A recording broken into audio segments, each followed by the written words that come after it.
Ya, jadi contoh begini, contoh paling sederhana. Saya pernah cerita bahwa kalau Anda mau jantung Anda sehat, cara paling sederhana yang bisa kita lakukan adalah makan raga. Nah, nutrisi raga ini nanti disesuaikan sebenarnya dengan itunya, apa namanya, kebutuhan organ. Jadi Allah menciptakan, Bapak Ibu sekalian, tubuh kita ini kan ada organ, ada mata, ada telinga, ada mungkin apa, jantung, paru, segala macam, dan semua itu kebutuhan nutrisinya disesuaikan.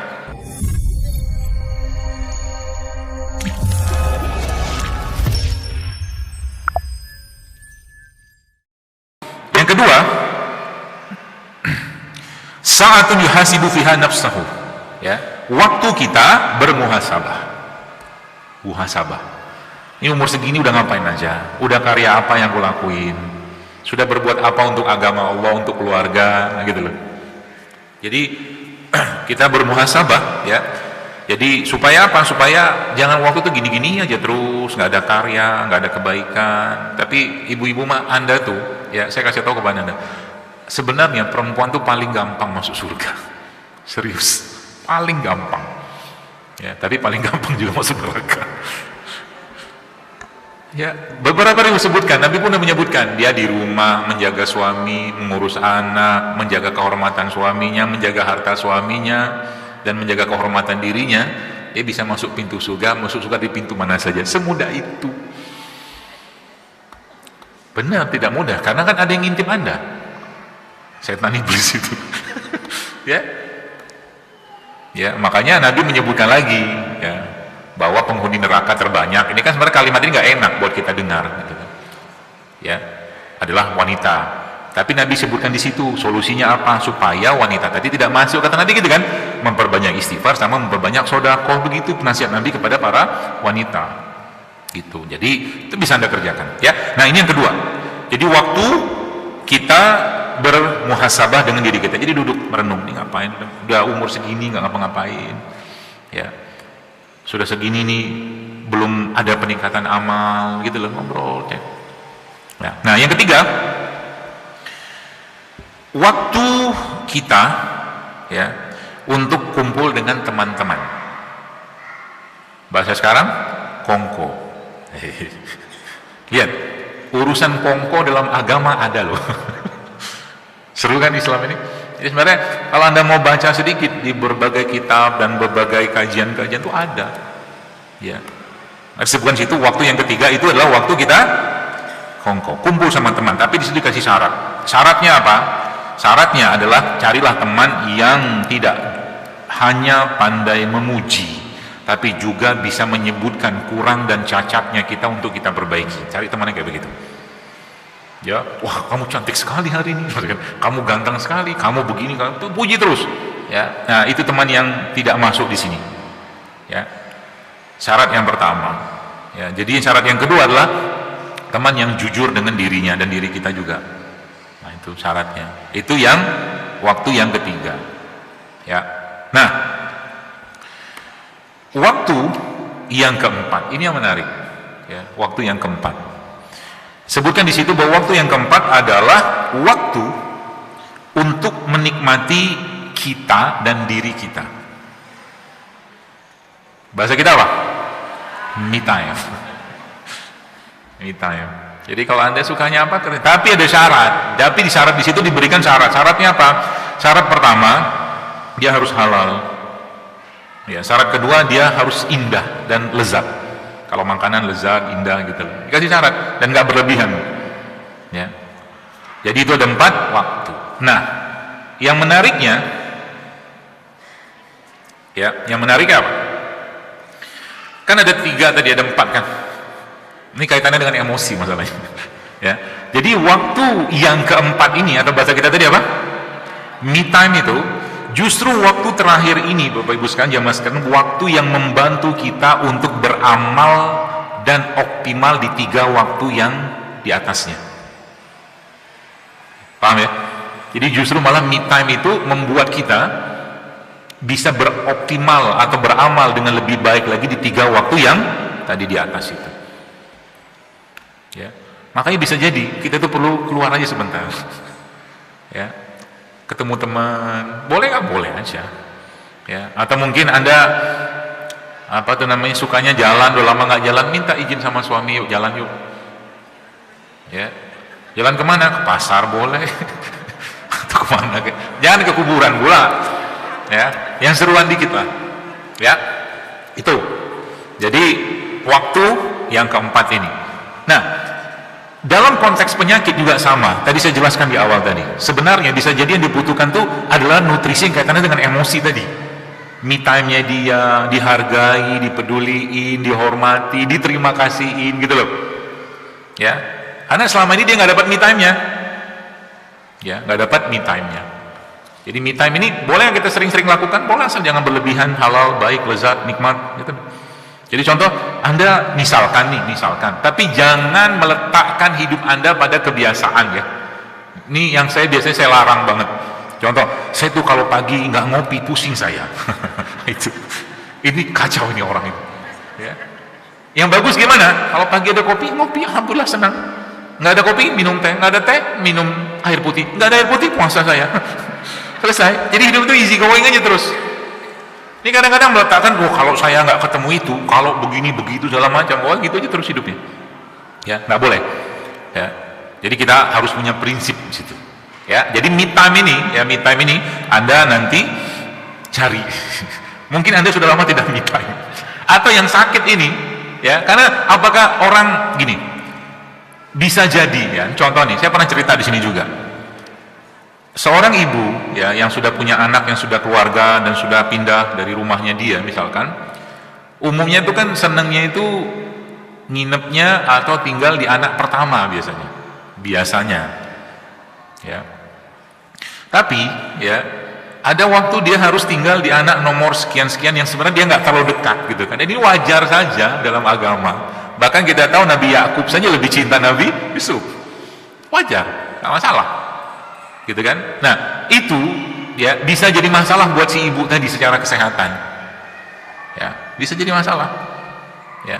Saya beberapa waktu belakangan ini sering banget dapat orang-orang yang penyakitnya itu sebenarnya bukan penyakit fisik menurut saya. Ini kayak kurang jalan-jalan ini orang, saya bilang. Ya, kurang me time. Ya.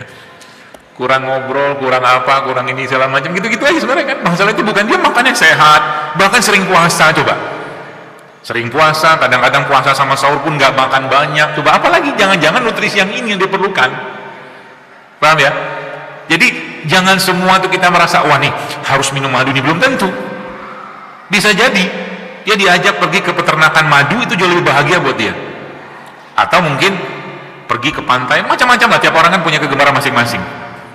Ya, saya kemarin ditanya sama istri saya, dia panggil saya kan abang hobinya apa? Sekian tahun nikah nggak tahu hobi suaminya apa.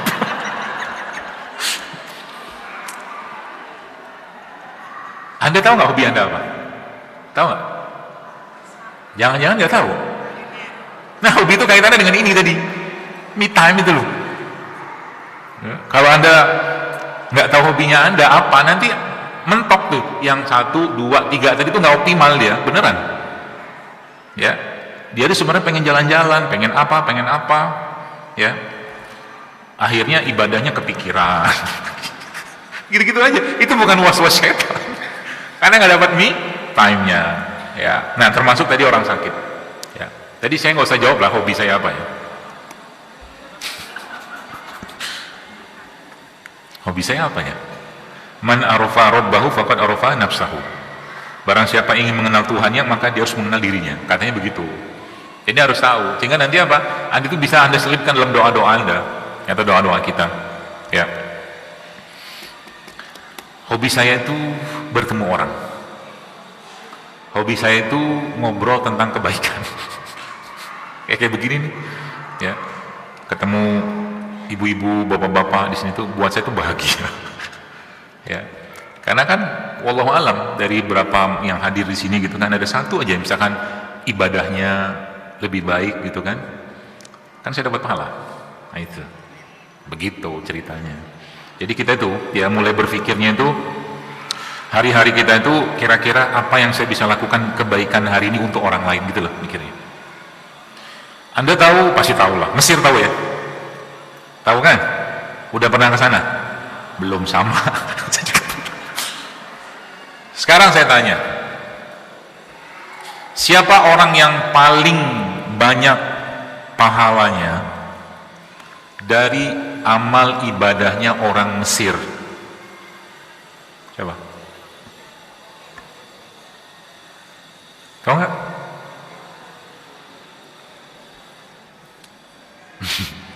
Ada kelamaan. Siapa yang menaklukkan Mesir? Atau siapa sahabat yang diutus oleh salah satu khulafaur rasyidin untuk menaklukkan Mesir?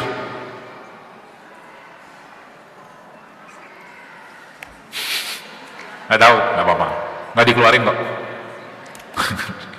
Amr bin As radhiyallahu anhu. Maka Amr bin As yang diutus saat itu oleh Umar bin Khattab, ya, seingat saya, untuk menaklukkan Mesir, untuk membawa pesan-pesan Islam. Maka yang paling panen pahala siapa? Amr bin As. Amr bin As. Umar bin Khattab juga panen pahala. Siapa yang panen pahala dari Umar bin Khattab? Siapa yang mengislamkan Umar bin Khattab? Naik lagi kan, tek gitu loh. Ya. Jadi sahabat-sahabat yang 10 yang masuk surga itu, setahu saya, itu sebagian besar yang mengislamkan itu adalah Abu Bakar As-Siddiq radhiyallahu anhu. Jadi pahala mereka semua itu Abu Bakar yang dapat. Maka kata Nabi SAW apa? Ini menarik. Ini buat semangat untuk kita ya. Kalaulah iman umatku ini ditimbang, semua umatku dari zaman Nabi sampai sekarang ditimbang, dibandingkan dengan iman Abu Bakar, maka lebih berat imannya Abu Bakar As-Siddiq radhiyallahu anhu. Masya Allah. Gitu loh. Jadi ini semangat untuk kita apa? Untuk kita tadi, me time-nya kita itu coba urusannya dengan kebaikan. Tapi dia tidak melanggar. Dokter berarti nggak jalan-jalan? Oh, jalan-jalan saya. Jalan. Saya paling suka jalan-jalan saya. Karena memang begitu perintah Al-Quran. Kan suruh bertebaran. Jalan-jalan. Tamasya kemana kek. Cuman, nah itu dimanfaatkan waktunya. Lagi jalan nanti, ada lagi safar, kan doanya mustajab. Angkat tangan, doa, gitu loh. Doain orang, atau lagi safar itu, Anda banyak bersedekah, gitu kan. Jadi misalkan Anda safar, misalkan ke Jawa, mudik segala macam itu, misalkan gitu kan, mampir rest area kan, nah, bawa tuh mukena baru, taruh situ, bisa. Jadi safarnya dapat kebaikan. Atau Anda bawa sarung, apa aja, gitu loh. Sehingga tiap hari itu hari-hari kita tuh lebih banyak kebaikan yang kita lakukan. Ada nggak itunya? Ya jadi hal-hal yang berkait keburukan atau mungkin nauzubillah min zalik, dosa yang lain, kita akhirnya nggak sempat ada waktu kepikiran itu, gitu loh. Ya. Nah, ini yang kaitannya dengan emosi. Ya. Termasuk yang tadi orang-orang sakit tadi itu. Orang-orang sakit, apalagi orang tua, kalau ditanya, ibu, bapak pengennya apa? Pasti jawabannya nggak ada. Nggak pernah mau jawab. Udah standar itu, saya sudah tahu. Ibu udah tahu kan? Maka ibu jawab iya. Kadang padahal pengen gitu, kalau lagi sakit, bu nanti habis sakit mau nggak umroh? Pasti mau itu, gitu loh. Itu perlu ya, ibu pengennya apa gitu kan. Itu memang harus hati ke hati ya, ngomong sama mereka, sehingga nanti tadi sisi emosi mereka tuh yang akhirnya diangkat gitu ya. Saya punya orang tua, bapak, sekarang alhamdulillah masih ada, semoga Allah jaga beliau. Sekarang tuh nggak bisa ngapa-ngapain ya di kampung. Ya. Kalau sudah anak-anaknya pulang, udah bahagia minta ampun tuh, bahagia banget. Ya. Itu kan emosi sebenarnya. Dia merasa kehadiran anak-anaknya, ya diurus sama anak-anaknya, gitu loh. Atau yang mungkin nggak bisa ngurus nanti beramal soleh atas nama beliau seperti itu atau siapapun lah, gitu loh. Itu terbukti banget bahwa kita nggak bisa menafikan adanya kebutuhan atau nutrisi emosi. Ya, tinggal nanti penyakitnya apa. Kalau ini babnya tentang penyakit, ya, karena tiap penyakit itu nanti dia nutrisi emosinya bisa jadi beda. Ya, contohnya apa? Contohnya ada orang misalkan dia sudah terbiasa hidup dalam kejujuran misalkan. Ya, lalu dia harus berhadapan dengan sesuatu yang tidak jujur alias bohong, maka tubuhnya pasti bereaksi itu. Ya, solusinya apa? Ya dia harus mencari tempat lain bekerja, atau berdoa pada Allah yang paling mudah dan paling solutif ya menurut saya, untuk dipindahkan ke tempat yang dia tidak bertentangan dengan kejujurannya dia.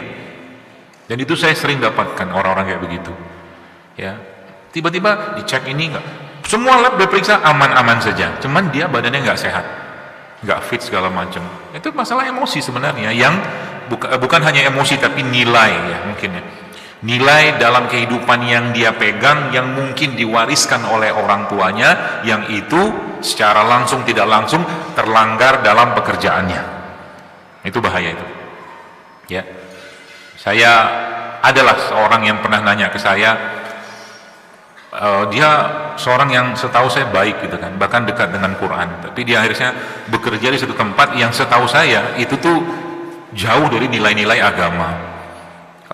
Saya bilang, Anda perlu istiqoroh mungkin, saya bilang, karena jangan sampai Quranmu, bahkan hafal Quran setahu saya ya, jangan sampai hafalan Quranmu itu tergerus dengan polusi dunia kayak begini, dan emosimu tertindas gitu kan, terzolimi ya. Ingat saya bilang tadi bahwa racun emosi itu jauh lebih powerful daripada racun fisik ya, hati-hati ya. Contoh tadi yang kita cerita tadi, es kepel apa, es parut tadi itu kan, orang zaman dulu makan gitu-gitu aja, karena nggak curiga seperti sekarang kan. Pas sekarang apa tuh namanya COVID kemarin, mungkin dengan segala hingar-bingar dan berjibakunya kita kan, akhirnya jadi kayak muncul was-was. Padahal zaman dulu begitu-begitu juga udah jalan gitu loh ya. Beberapa orang-orang di desa gitu kan, apalagi kita yang di perkotaan kayak begini, dikit-dikit lihat TV, dikit-dikit orang di kampung kadang ada lihat TV, dia antang-antang aja dia, aman-aman saja ya, seperti itulah. Baik, nah ini nutrisi yang ketiga, atau mungkin tadi me time, kemudian nutrisi yang ketiga, yang terakhir baru nutrisi raga. Nah, nutrisi raga ini nanti disesuaikan sebenarnya dengan itunya, kebutuhan organ. Jadi Allah menciptakan, Bapak Ibu sekalian, tubuh kita ini kan ada organ, ada mata, ada telinga, ada mungkin jantung, paru, segala macam, dan semua itu kebutuhan nutrisinya disesuaikan ya. Jadi contoh begini, contoh paling sederhana, saya pernah cerita bahwa kalau Anda mau jantung Anda sehat, cara paling sederhana yang bisa kita lakukan adalah makan kelapa tua. Pernah dengar ya? Nah, itu salah satu kan, karena lemak pada kelapa itu bagus ya. Kelapa tua itu Anda makan 1/4 sehari sekali aja, itu sangat baik ya. Biasanya kalau udah cerita kelapa begini, langsung curigationnya muncul, cacing kremi, betul? Contoh ini cerita lama, cuman bolak-balik gitu lagi, ada ceritanya ya. Makan kelapa, makan aja ya. Kelapa tuh Masya Allah ya, sampai yang kita tadi pagi saya cerita Bapak Bapak jualan abu gosok gitu. Udah lama, saya dulu pernah ngelakuin itu, zaman saya masih belum nikah, nyuci bokongnya panci pakai abu gosok, benar kan? Nah itu makanya perlu tuh diikutin. Makanya kalau pergi ke tempat-tempat yang di luar Jakarta gitu, biasanya saya cari permainan tradisionalnya saya. Dulu saya jago main patok lele. Tahu patok lele? Pakai rotan dulu. Rotan ada satu panjang, satu yang pendek, gitu kan. Nanti ada lubang di tanah, congkak. Terus nanti yang dapat poin paling gede itu yang nangkapnya pakai kelingking. Tapi anak-anak zaman dulu tuh keren-keren menurut saya. Ya. Makanya saya kemarin udah lihat di TV, sekarang mulai dibikin beberapa permainan kayak begitu. Jadi seperti main benteng-bentengan, tapi dibikin dalam satu ruangan, loncat-loncat pakai besi segala macam itu. Nah itu, jadi nutrisi tadi ya. Nah, tadi ada misalkan kayak lemak.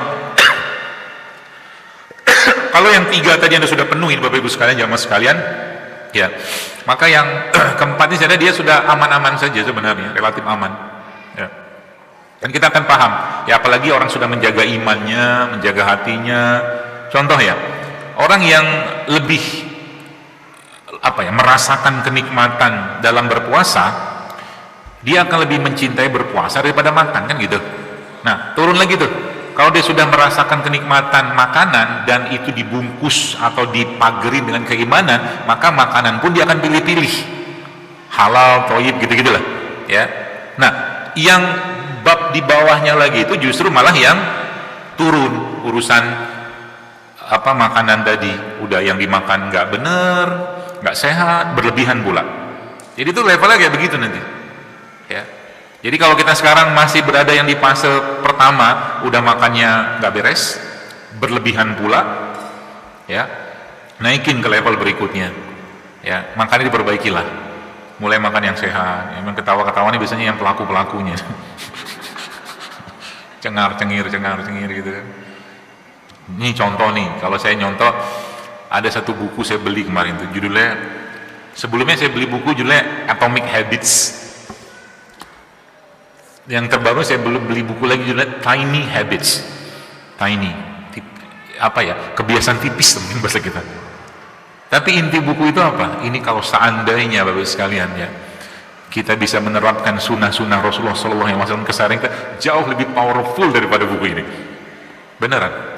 Kenapa? Nabi sampai mengatakan, ya, contoh nih, Anda biasa sholat duha 4 rakaat, ya, rutin, sudah bertahun-tahun, ya, atau tahajud bertahun. Kemudian karena uzur, niat kebiasaan ya, karena uzur Anda tidak bisa mengerjakan sholat duha atau sholat tahajud tadi, maka Nabi menjelaskan bahwa dia tetap akan dapat pahala. Keren kan Islam? Urusan kebiasaan itu diatur dalam agama. Ya, makanya bicara tentang tiny habits ya, kata itu saya bilang itu rumusnya lumayan bagus menurut saya. Jadi rumus yang dia pakai itu setelah ini maka saya akan, setelah ini kebiasaan awalnya, ya, maka saya akan itu tambahan kebiasaan berikutnya. Contoh nih, contoh ya, setelah saya sampai ke rumah dan mengucapkan assalamualaikum, saya akan merapikan sendal di depan rumah yang berantakan. Itu tiny, hal sederhana, tapi bisa mengubah diri kita menurut mereka. Dan kalau itu disematkan niat lillahi ta'ala, maka jadi pahala. Gitu loh. Ya. Nah, kembali ke ini tadi Bu sekalian, ke nutrisi tadi, ya. Maka tadi lemak, kita bicara jantung, ya. Bagaimana caranya? Ya, bagaimana caranya? Ya, cari konsumsi, pelajari lemak-lemak yang baik itu apa. Ya, lemak-lemak yang baik itu misalkan ya sering saya sampaikan juga alpukat, minyak kelapa, santan, atau mungkin kelapa itu sendiri, atau mungkin minyak dari ikan laut, atau mungkin omega 3 gitu-gitulah. Jadi nanti kebayang kebutuhan nutrisi badan kita itu apa. Contoh mungkin kalau kita bicara liver misalkan, ya, apakah liver punya nutrisi? Ada, ya, termasuk tadi, ya, yang lemak-lemak baik tadi juga termasuk nutrisi buat liver. Makanya perlemakan pada liver itu, ya, atau fatty liver itu terjadi karena numpuknya lemak yang tidak sehat. Itu aja, ya. Lalu apalagi misalkan ginjal mungkin, ya, air. Jadi kayak gitu tuh kayak Allah sudah siapkan semua sebenarnya. Ya, cuman tadi ya karena memang ada setan iblis yang bercokol di situ, ya.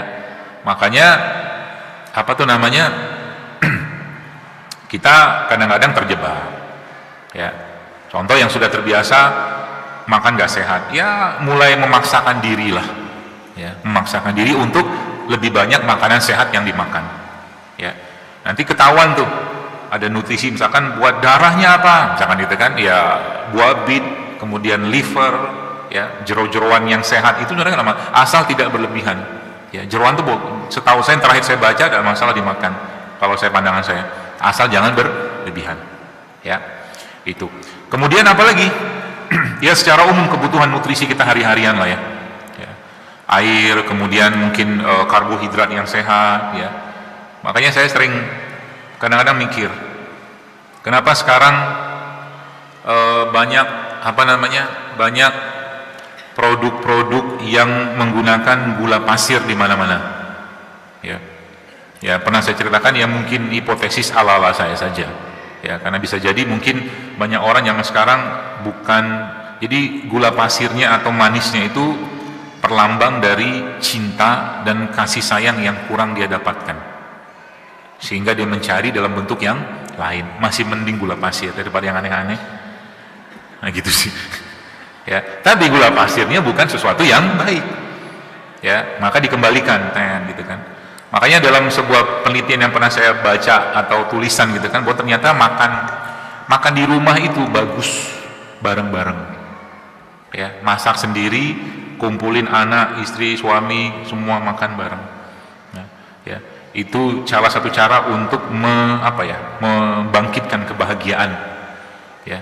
Jadi jangan sering-sering makan di luar, sekali-sekali aja, ya, mampir ke kafe JSR, kafe saya di Jati Asih itu, ya, mampir sekali-sekali, ya. Bahkan beberapa, saya kemarin ada bapak-bapak, udah 70 tahun bapak itu. Karena apa yang saya sampaikan ini saya tuangkan di kafe itu dalam bentuk makanan gitu kan. Sehingga bapaknya umur 70 tahun, kayaknya ibunya umur 65 tahun. Saya bilang, "Bapak kenapa repot datang sini?" Saya bilang, "Bikin aja di rumah." Kebetulan dia balik kerja, jadi ternyata hampir sudah berapa kali bapak datang ke kafe ini, saya bilang. Udah 10 kali lebih, dia bilang. Pulang kerja mampir, dia bilang. Yang diminumnya rimpang-rimpang itu aja. Ya, padahal itu saya sudah tulis gede-gede. Mau contek di rumah bikin aja. Ya, tapi ternyata lebih banyak yang pengen ke sana. Ya. Karena itu kebiasaan, ya. Jadi kalau kita sudah mulai berdekatan dengan itu, ya, rimpang-rimpang, rempah segala macam itu, ya, kita akan kembali ke selera asal. Jadi kemarin di satu postingan saya di delete, di delete, ya. Pada situ sebenarnya ada pesan yang menurut saya sangat bagus. Saya lupa save tulisan saya di situ, ya, bahwa sekarang ini banyak sekali rasa-rasa palsu, ya, rasa-rasa palsu. Jadi rasa-rasa olahan, ya, rasa olahan, rasa palsu, sehingga banyak manusia menjadi manusia yang palsu, cintanya palsu, setianya palsu, nggak orientasinya itu akhirat gitu loh, gitu. Gara-gara mungkin banyak makanan palsu, manisnya palsu, kan manis gula tuh menurut saya manis palsu. Kalau anda betul-betul mau manis yang benar, makan tebunya, bukan gula pasirnya, minum madunya, makan buahnya, itu manis yang benar.